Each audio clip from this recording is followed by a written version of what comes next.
Hello friends, मेरा नाम प्रीति है और आपका बहुत बहुत स्वागत है आपके इस यूट्यूब चैनल पर जिसका नाम है लेट्स ब्रेक इट। यहाँ हम एनटी यूजीसी नेट पेपर 1 की तैयारी करते हैं हिंदी में। तो मैं कहूंगी आपसे, अगर अब तक आपने चैनल को सब्सक्राइब नहीं किया है तो जल्दी से सब्सक्राइब कर लीजिए, क्योंकि हम जो है यहाँ पर अच्छे से प्रिपरेशन करने वाले हैं अपने जेआरएफ की।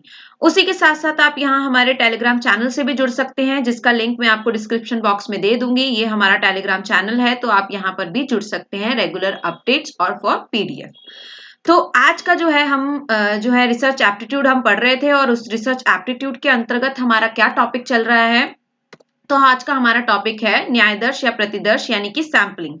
ये सैंपलिंग का पार्ट 2 है। इससे पहले हम एक पार्ट 1 कर आए, यानी कि भाग 1 हम पहले कर आए हैं, जिसके अंदर हमने क्या पढ़ा था, संभाव्यता प्रतिदर्श हम पढ़ आए हैं। तो वो जिसने भी नहीं देखा है तो आप जाकर आफ्टर दिस वीडियो वो भी देखिए, क्योंकि ये दोनों पार्ट्स आपके लिए बहुत इंपॉर्टेंट है और सैंपलिंग से क्वेश्चन बहुत आते हैं, और ये बहुत ही अच्छा जो है टॉपिक है, बहुत इंपॉर्टेंट कहूंगी, और बहुत ही स्कोरिंग टॉपिक भी है। ये मैं आपको जो है बताऊंगी। तो इसीलिए हमें जो है ये टॉपिक को अच्छे से कंप्लीटली करना है। तो सबसे पहले प्लीज इसे शेयर कर दीजिए वीडियो को, ताकि बाकी लोगों तक भी ये जो है पहुंच सके। चलिए, आई होप जो है आपने शेयर कर दिया होगा, नहीं किया है तो जल्दी से कर दीजिए। चलिए हम बढ़ते हैं वीडियो की तरफ, और जो है हम क्या कर रहे हैं, सैंपलिंग पार्ट 2। हम जो है सैंपलिंग का यानी कि न्यायदर्श या फिर प्रतिदर्श जो है उसका भाग 2 हम यहाँ पर देख रहे हैं। तो चलिए शुरू करते हैं। न्यायदर्श की विधि हम देख रहे थे, मेथड्स ऑफ सैंपलिंग, जिसमें से हम संभाव्यता न्यायदर्श जो है पार्ट 1 यानी कि प्रोबेबिलिटी सैंपलिंग हम पहले वीडियोस में देख आए हैं और अच्छे से कंप्लीट कर आए हैं। इसकी जो भी विधियां थी, जैसे कि सिंपल रैंडम हमने किया था, यानी कि स्वतंत्र विधि, और यादृच्छिक, ये सब हम पहले की वीडियोस में देख आए हैं, तो आप जरूर जाकर देखिएगा। आज की इस वीडियो में हम क्या करने वाले हैं, असंभाव्यता न्यायदर्श करने वाले हैं, या फिर प्रतिदर्श, यानी कि नॉन प्रोबेबिलिटी सैंपलिंग को हम अच्छे से समझेंगे कि ये होता क्या है, इसके क्या क्या भेद है या फिर प्रकार हैं। तो चलिए समझ लेते हैं। पहले एक बार छोटा सा इसका रिकैप ले लेते हैं, यानी कि संभाव्यता न्यायदर्श प्रोबेबिलिटी सैंपलिंग का, जिससे कि अगर किसी ने पीछे नहीं किया है तो समझने में आसानी हो।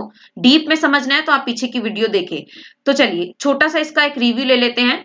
जब जनसंख्या की किसी इकाई को न्यायदर्श में सम्मिलित करने के लिए उसका चयन संयोग या फिर किससे, देखिए वर्ड्स पर ध्यान देना है आपको, यही कीवर्ड्स याद काम में आते हैं। संयोग या फिर संभावना पर निर्भर करे तो उस चयन विधि को क्या कह देते हैं, संभाव्यता न्यायदर्श कह देते हैं, यानी कि प्रोबेबिलिटी सैंपलिंग कह देते हैं। संभाव्यता न्यायदर्श के प्रकार हमने देखे थे, यानी कि भेद क्या क्या देखा था, सरल यादृच्छिक न्यायदर्श, वर्गीकृत संभाव्यता न्यायदर्श, समूह न्यायदर्श और व्यवस्थित न्यायदर्श। ये चार हम इसके जो है देख आए थे। इसके अंदर किस तरीके से हम अपने सैंपल को चूज करते हैं, यानी कि चुनते हैं, चयन करते हैं उसका, ये हम सब चीजें यहाँ पर देख आए थे विद प्रॉपर जीआईएफ्स और पिक्चर्स के साथ। हम इसको देखकर आए थे लास्ट वीडियो में।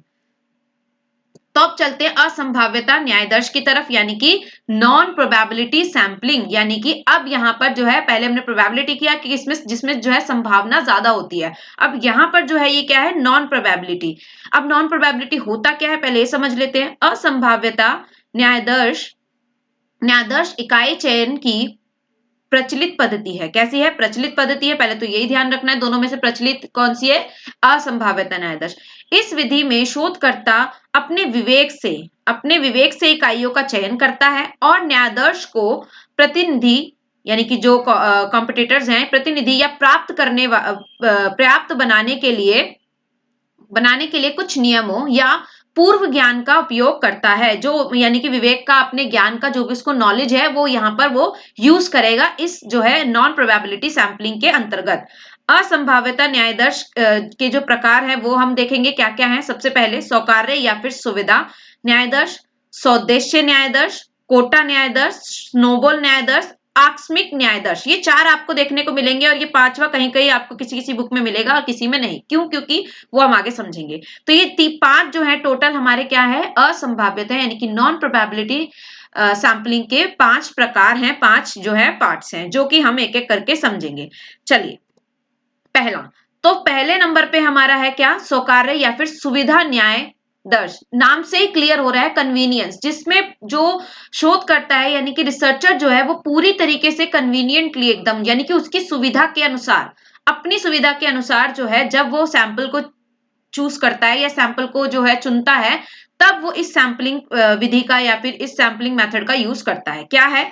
शोधकर्ता अपनी सुविधा के अनुसार, ठीक है, सुविधा के अनुसार जनसंख्या का वह भाग न्यायाधीश के लिए चयन करता है जिससे जानकारी लेना सबसे आसान हो। यानी कि इसमें जो है रिसर्चर के ऊपर कोई मेंटल प्रेशर नहीं होता है, कोई उसको इतना वो परेशान नहीं होना होता है। सीधा वो क्या करता है कि जाकर सीधा अपना सैंपल को चूज कर लेता है। अभी हम इसे पिक्चर के माध्यम से भी समझेंगे, यानी कि चित्र के माध्यम से भी समझेंगे। लेकिन यह विधि पक्षपात की दृष्टि से त्रुटि से रहित नहीं है। जाहिर सी बात है, अगर वो अपने हिसाब से बिना किसी नियमों के या बिना किसी ऐसे ही कन्वीनियंटली चूज कर लेता है अपना नियम, तो अपना सैंपल, तो जाहिर सी बात है उसके अंदर त्रुटि होना तो जाहिर होगा ही। अब जरा इसकी पिक्चर पे आते हैं, देखिए कैसे चुनेंगे। अब मान लीजिए यहाँ पर ये कुछ लोग खड़े हैं, ये कुछ हमारे पास जो है ये पॉपुलेशन है हमारी, ठीक है ना, ये क्या है हमारी, ये हमारी पॉपुलेशन है। यहाँ पर हमें मान लीजिए किसी भी एक टॉपिक पे हम रिसर्च कर रहे हैं, जैसे कि मान लो फॉर एग्जाम्पल, जैसे कि सिनेमा वाला एग्जाम्पल ले, एक मूवी रिलीज हुई, जैसे कि अभी कोई मूवी रिलीज हुई थी साउथ इंडियन मूवी की बात करें अगर, वो बहुत अभी फेमसली चल रहा है, मैं आसपास उसी के गाने सुन रही हूँ। तो पुष्पा मूवी रिलीज हुई मान लो, और अभी तो थिएटर्स खैर बंद है। जब थिएटर्स ऑन खुले थे, मतलब चल रहा था, सिनेमा हॉल ओपन था, तो क्या करेंगे, अब रिसर्चर को उसकी जो है उसके रिव्यूज पर उस कितने स्टार मिलने चाहिए, कैसी मूवी थी, ये जो है जानना है, ये जो है रिसर्चर का टॉपिक है। ठीक है, तो क्या करेगा रिसर्चर, जाएगा सीधा सिनेमा हॉल, किसी भी एक या दो सिनेमा हॉल के बाहर जाएगा, जैसी मूवी खत्म होगी लोग बाहर आएंगे, तो ये वो पॉपुलेशन है जो कि मूवी देख कर आए हैं। अब क्या करेगा रिसर्चर, किसी से भी जो भी निकल रहा है बाहर, इसने अपना क्या किया, ये रिसर्चर है, ये जो बंदा है ये रिसर्चर है, इसने क्या किया, I can't survey every member. अब सबसे तो नहीं पूछ सकता, 250-200 लोग आराम से मूवी देखकर निकलते हैं, या उससे भी ज्यादा हो सकते हैं, तो सबसे तो नहीं लेगा, तो क्या करेगा, I will take a sample instead. तो क्या करेगा, मैं इसमें से कुछ अपना सैंपल्स निकाल लेता हूँ, कुछ एक दो व्यक्तियों को ले लेता हूँ, और उसमें से मैं अपना जो है रिव्यू अपना फाइनल कर लूंगा कि एक को पसंद आ रही है, मान लो 100 लोग है, 100 में से 10 को निकाल लिया, 10 के रिव्यू ले ले, तो उस 10 के अकॉर्डिंग हम बाकी के जो 100 बाकी के जो 90 मेंबर्स है उनका भी जो है हम आइडिया लगा लेते हैं इस तरीके से।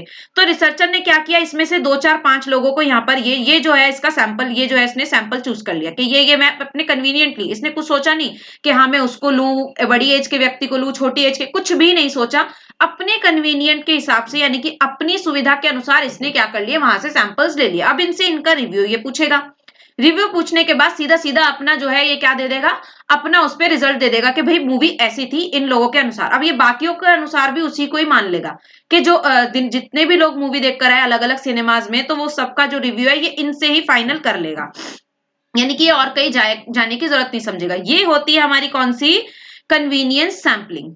क्लियर, आगे बढ़ते हैं, आई होप यहाँ पे क्लियर होगा। फिर भी कोई डाउट होता है तो आई एम हियर, आप कभी भी मुझे अपने कमेंट के माध्यम से पूछ सकते हैं। चलिए, तो नेक्स्ट सैम्पलिंग पर आते हैं। नेक्स्ट क्या है, स्वदेशी न्यायदर्श, यानी कि परपोजिव सैम्पलिंग। क्या है परपोजिव सैम्पलिंग, यानी कि स्वउद्देश्य, यानी किसी ना किसी पर्पस पे, किसी ना किसी पर्पस के लिए जब हम करते हैं, किसी ना किसी उद्देश्य के लिए जब हम करते हैं, वो विधि क्या है, पर्पसिव सैंपलिंग कहलाती है पहले तो। और इसका अन्य नाम क्या है, इसे न्यायिक न्यायाधीश भी कहते हैं, यानी कि जजमेंट सैंपलिंग भी कहा जाता है। एक और नाम, यानी दोनों ही नाम आपको याद रखने, दो इंग्लिश के नाम हो गया और एक हिंदी का नाम पूछ लेता है अक्सर, जो है रिसर्च में टर्म्स की भी बहुत वैल्यू होती है। आगे, इसमें जो है शोधकर्ता केवल उन न्यायाधीश को चुनते हैं जो शोध अध्ययन में भाग लेने के लिए फिट होते हैं। यानी कि उनका पर्पस होता है कि मान लीजिए हमें अभी जैसे मूवी का तो एग्जांपल ले लिया, ये तो नॉर्मली कर सकते हैं, लेकिन मान लीजिए कोई कविता की बुक रिलीज हुई है, तो क्या हम किसी से भी पूछ लेंगे, नहीं ना। जो बंदा कविता को पढ़ता हो, जिसको नॉलेज हो कि हाँ ये कविता किस प्रकार से है, किसी राइटर का या किसी अच्छे मतलब इस साहित्य के उसमें जो इंसान होगा, उसके रिव्यू लेके तो ज्यादा बेटर हमारे को रिजल्ट मिलेगा ना। तो यहाँ पर वही है कि जो फिट होता हो उसे जो है अपना क्या चुनेगा, सैंपल चुनेगा। यह एक वैज्ञानिक विधि यह एक वैज्ञानिक विधि नहीं है। क्या है, देखिए पहले ही बोल रहा है कि ये क्या है, एक वैज्ञानिक विधि नहीं है। क्यों, क्योंकि यहाँ पर भी अपने कन्वीनियंट से ही चुन रहा है वो। माना कि वो पर्पस है, उद्देश्य है उसका कुछ ना कुछ, लेकिन लेखकों में भी कोई भी लेखक या कोई भी साहित्यकार को चुन सकता है ना वो। तो ये क्या है, वैज्ञानिक विधि नहीं है, क्योंकि इसमें शोधकर्ता की पूर्व धारणाएं परिणामों को प्रभावित करती है, क्योंकि वो उन्हें ही चुनेगा जो उसे लग रहा है कि फिट है। जरूरी नहीं है कि ना वो फिट हो, और मतलब जैसे कि मान लीजिए मैं हूं, अब मुझे किसी का रिव्यू लेना है तो मैं अपने अकॉर्डिंग चुनूंगी ना कि सामने वाला मेरे अकॉर्डिंग कितना वो है। मैं बाकी चीजों को तो नहीं सोचूंगी, जो मुझे ठीक लग रहा होगा मैं वो करूंगी। इसलिए इसमें क्या आ जाती है, पूर्व धारणाएं जो है इसके अंदर प्रभावी हो जाती है और रिजल्ट्स को क्या करती है, इफेक्ट करती है। अब ये तो रही परिभाषा की बात। अब जरा इसे इससे भी समझ लेते हैं, हमारे पिक्चर से भी समझ लेते हैं क्या है। देखिए यहाँ पर ये पिक्चर दिखाई दे रही है आपको, क्या है इस पिक्चर में कि एक मतलब ये मशीन की तरह कोई हैंड है। यहाँ पर क्या है, हर कोई जो है सैंपल बनना चाहता है या फिर नहीं भी बनना चाहता, कोई भी एक तरीके से चुन रहा है ये। तो इसने क्या किया, अपने हिसाब से जो इसको फिट लगा उसे इसने चुन लिया। कोई ऐसा ना, इसमें कुछ ऐसा नहीं है कि हमें कुछ रॉकेट साइंस जैसा या कुछ बड़ा सा कुछ करना है, नहीं, बहुत इजी सा है ये। उसने अपने हिसाब से जो है अपना सैंपल, इतने लोगों को देखा उसने, ये लोग सभी सैंपल बनने के लिए तैयार हैं। जैसे कि हर कोई लेखक या कोई अच्छा लेखक, कोई साहित्यकार, वो चाहेगा कि हम अपने रिव्यू दे, लेकिन अपने हिसाब से हम जिसको भी हमने चूज किया हमने उसको यहाँ से ले लिया। तो इसने इसको चूज कर लिया और ये इसका क्या बन गया, सैंपल बन गया। तो ये होती है कौन सी, पर्पोजिव सैंपलिंग या फिर स्व उद्देश्य प्रतिदर्श या फिर न्यायदर्श। तो ये थी हमारी दूसरी विधि। आगे चलते हैं और तीसरी विधि पर आते हैं, तीसरा यानी कि कोटा न्यायदर्श। कोटा सैंपलिंग के अंदर क्या होता है, ये बहुत ही इंटरेस्टिंग है। क्या होता है, इस विधि में शोधकर्ता कई वर्गों में से एक निश्चित संख्या के प्रतिवादी से जानकारी प्राप्त करता है। क्या करता है, एक निश्चित, जैसे कि कई वर्ग ले लिया उसने, अलग अलग अलग अलग, ठीक है। उसमें क्या करेगा, अभी आपको ये अच्छे से समझ आएगा जब हम पिक्चर देखेंगे इसकी, तो यानी कि इमेज देखेंगे। जानकारी प्राप्त करता है, इसमें भी सुविधा का ध्यान रखा जाता है। जाहिर सी बात है कि वो, अगर वो मान लीजिए उसने ग्रुप्स भी बना लिए, वर्गों में भी डिवाइड कर दिया, एक वर्ग ये हो गया, एक वर्ग ये हो गया, है ना, ऐसे करके, पर फिर भी इन वर्गों में जितने भी लोग हैं उनको तो वो अपने हिसाब से ही चूज करेगा ना। तो यहाँ पर भी सुविधा का ध्यान जो है वो रखा जाता है, ताकि जिस प्रतिदर्श का चयन किया जाता है उस तक पहुंचना सरल हो। ठीक है ना, क्या हो, सरल हो, इजीली वो वहां तक पहुंच जाए। ये है हमारी कोटा सैंपलिंग। क्या किया, कई वर्गों में क्या किया, शोधकर्ता कई वर्गों में से, अलग अलग वर्गों में से क्या करेगा, अपना जो है प्रतिदर्श यानी कि सैंपल जो है चूज कर लेगा अपनी सुविधा के अनुसार, और सरल, ताकि वो सरलता तक वहां तक पहुंच जाए, सरलता से। अब जरा यहाँ पर देख लेते हैं पिक्चर में क्या है हमारी, ये हमारी इमेज है। यहाँ पर हमें 100 स्टूडेंट को चूज करना है और हमें सर्वे करना है क्लास 3 तक, यानी कि 1, 2 और 3, 3 क्लास तक, यानी कि फर्स्ट क्लास, सेकंड क्लास और थर्ड क्लास के बच्चों के ऊपर सर्वे करना है, या फिर मतलब एक रिसर्च करनी है हमें कि कितने बच्चे क्या कैसे कर सकते हैं। कोई भी रिसर्च टॉपिक हो तो हमें उसको चूज करना है। अब यहाँ पर हमें टोटल लेने हैं 100 बच्चे। अब इन्होंने क्या किया, फर्स्ट क्लास में से यहाँ ये 3 ग्रुप हो गए हमारे पास। ग्रुप 1 ये है हमारा ग्रुप ए, यानी कि वर्ग 1, ये है ग्रुप हमारा बी, और ये है ग्रुप सी, यानी कि क्लास 3 हमारा ग्रुप सी हो गई। यानी वर्गों में पहले, और वर्गों में से क्या किया इसने, 100, मान लीजिए क्लास के अंदर जितने ही बच्चे उसमें से इसने क्या लिया, 50% बच्चों को ले लिया, यानी कि 50 बच्चों को, 100 में 100 बच्चे चूज करने हैं ना हमें 3 क्लास में से। तो यहाँ पर से इसने 50% बच्चे तो क्लास 1 में से, यानी कि ग्रुप ए में से ही ले लिए। ठीक है ना, अब बच्चे कितने, 50 और बचे हैं, 50 बच्चे उसने यहां से ले लिए। 50 बच्चे अगर जब यहां से ले लिए तो बच्चे कितने, 50 में से और 20% उसने क्लास 2 में से ले लिया, यानी कि 20 बच्चे यहां से ले लिए। यानी कि पहले लिए 50 एक जगह एक क्लास में से लिया, यानी ग्रुप ए से, फिर 20 बच्चे दूसरी क्लास में से ले लिए उसने, अपने हिसाब से लिया। यहाँ पर भी उसने कोई ऐसा वो नहीं किया है कि सोच समझ कर या कुछ ऐसा, मतलब सोच समझ कर इन द सेंस कोई ऐसा नियमों के अनुसार नहीं लिया है। अब टोटल बच्चे कितने हो गए, 70। अब बाकी बचे 100 में से 30 बच्चे, तो 30 बच्चे यानी कि 30% बच्चे उसने 100 में से कहां से ले लिए, क्लास 3 में से ले लिए। तो यानी कि यहाँ पर अब टोटल हमारे पास कितना नंबर हो गया, टोटल नंबर हो गया 100। तो अब ये पूरे हमारे पास कितना हो गए, 100 बच्चे हो गए। और अब यहाँ से हमने क्या चूज कर लिया, अपना कोटा सैंपल, यानी कि इस विधि को क्या कहते हैं, कोटा सैंपलिंग कहते हैं। इस तरीके से जब हम अपने सैंपल को चूज करते हैं, तो ग्रुप में से एक निश्चित ग्रुप है, क्लास 1 का ग्रुप अलग है, बच्चे की एज भी अलग होगी यहाँ पर, फिर क्लास 2 का ग्रुप अलग है, यहाँ पर बच्चों की एज ज्यादा होगी। ठीक है ना, क्लास 3 में अलग बच्चे, अलग एज के बच्चे होंगे। तो अलग अलग ग्रुप में से उसने क्या कर लिया, अपने हिसाब से उसे 100 बच्चे चुनने थे, एक में से 50 ले लिए, एक में से 20 ले लिए, एक में से 30 ले लिए। जरूरी नहीं कि यही चलेगा, वो यहाँ से 40 भी ले सकता था, यहाँ से 40 ले सकता था, फिर यहाँ से 20 भी ले सकता था। ये डिपेंड करता है पूरी तरह किस पर, रिसर्चर पर डिपेंड करता है, यानी कि जो रिसर्च कर रहा है उस पर। तो ये होती है हमारी कोटा सैंपलिंग, जिसमें वो क्या करता है, वर्गों में विभाजित हुए जो सैंपल को, वहां से वो अपने अनुसार सरलता से चूज कर लेता है। तो 3 हमने अब तक कर लिया। सबसे पहले हमने कौन सा किया था, कन्वीनियंस यानी कि सुविधा, प्रतिदर्श, फिर दूसरा हमने किया सौद्देश्य प्रतिदर्श और तीसरा हमने किया कोटा सैंपलिंग। अब चलते हैं चौथी विधि की तरफ, जो कि है स्नोबॉल सैंपलिंग। ये भी बहुत अच्छी एक विधि है, स्नोबॉल सैंपलिंग। इसमें क्या होता है, इसके अंदर क्या होता है पहले ये देख लेते हैं, फिर इसको ये जीआईएफ भी आपको समझाऊंगी कि ये क्या हो रहा है। इसमें प्रारंभिक जानकारी कुछ व्यक्तियों से प्राप्त की जाती है, यानी शुरुआती जानकारी हमने क्या कर ली, कुछ व्यक्तियों से प्राप्त कर ली।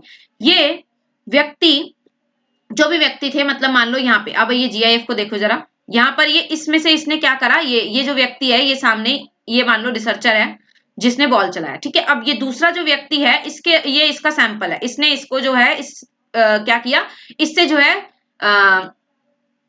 अब कुछ जानकारी ले ली, कुछ जानकारी ली, इसने क्या करा, बाकी कुछ जानकारी दी, इस रिसर्चर ने इसको कुछ जानकारी दी, इसने क्या करा, बाकी लोगों तक वो जानकारी को आराम से इजीली सब में ऐसे करके पहुंचा दिया, सब तक जो है उस जानकारी को इसने एक साथ पहुंचा दिया। अब ये जो लोग हैं, अब ये जो 4-5 लोग हैं, ये क्या करेंगे, ये आगे 4-5 लोगों को पहुंचाएंगे एक एक करके, मान लो ये एक बंदा 3 लोगों को पहुंचाता है।